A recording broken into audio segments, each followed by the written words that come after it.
président du Conseil national pour la sauvegarde de la patrie, le général Tchani, ainsi qu'à l'ensemble du peuple frère du Niger.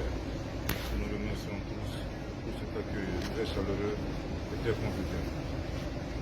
Pour la deuxième question, globalement, l'audience qui nous a été accordée par le président du Conseil national pour la sauvegarde de la patrie a porté globalement sur les principales décisions qui ont été prises par leurs excellences le colonel Assimi Goïta et son homologue du Burkina Faso, le capitaine Ibrahim Traoré, après les sanctions de la CEDEAO. Décision mentionnée dans le communiqué conjoint du 31 juillet 2023, notamment la solidarité très forte à l'endroit du peuple nigérien, avec lequel nous partageons à la fois l'histoire et la géographie.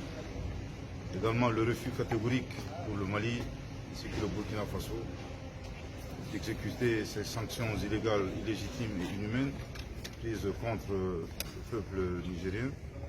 Et enfin, le plus important, c'est réitérer la participation active, effective et pleine du Mali et du Burkina Faso aux opérations de légitime défense en cas d'agression de la CEDEAO contre le Niger.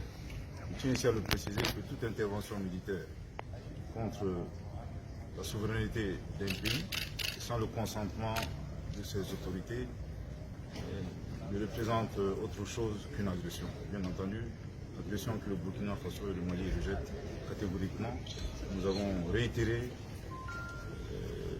bien entendu, la décision du président Goïta et du président Traoré de participer pleinement aux opérations de légitime défense aux côtés des forces de défense et de sécurité du Niger.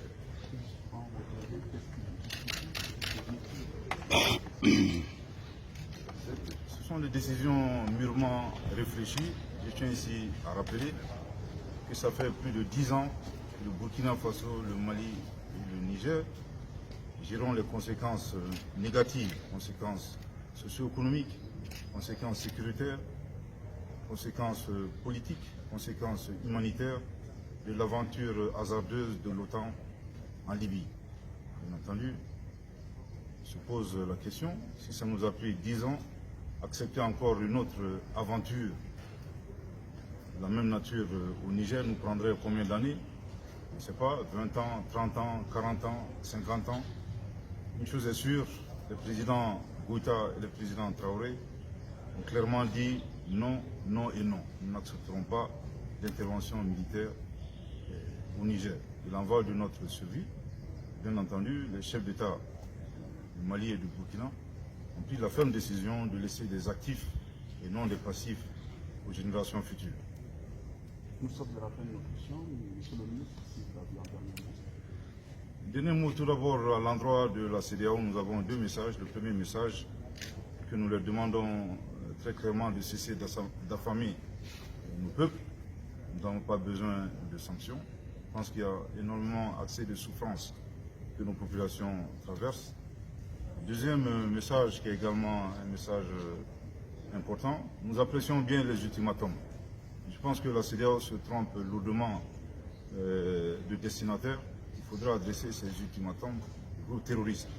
Et ça fait 10 ans que nous attendons cela. Je pense que nous serons très heureux pour une fois que ces ultimatums soient adressés aux groupes terroristes. Ensuite, à l'endroit du peuple frère du Niger, ce sont des moments difficiles. Le Mali et le Burkina Faso ont traversé des épreuves similaires. Nous tenons à leur assurer très fermement de notre soutien et de notre solidarité. Et restons résilients et stoïques, pour reprendre les propos de son Excellence le colonel Assimi Goïta. Tout ce qui est substantiel et positif ne peut s'obtenir dans la facilité. S'il plaît à Dieu, nous vaincrons. Merci, monsieur.